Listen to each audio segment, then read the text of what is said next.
Hey guys, so I wanted to talk to you a little bit today about how we ship our equipment. These, of course, this is a Weekend Warrior. As you can see, it's going to be here for a customer pickup.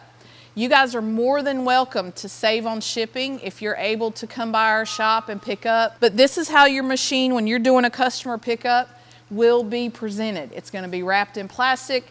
It's bolted to the pallet. If you're getting abrasive or any kind of consumables, it's going to be strapped to the legs here. And then the pallet is normally about 49 by 41 by 74. So if you're picking that up, that kind of gives you an idea of what kind of vehicle or what the height and the dimensions are going to be. And it's going to weigh between, say, 275 and 375 pounds.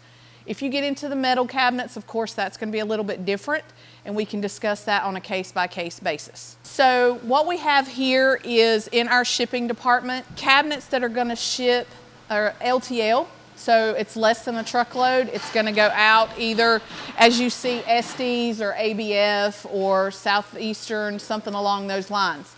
They're going to be, again, still bolted to a pallet. It's going to be wrapped in plastic, but it's going to have a cardboard box over it. This cardboard box is geared to protect your equipment. It's going to be geared so that hopefully there's no damage that comes to your equipment during the shipping process.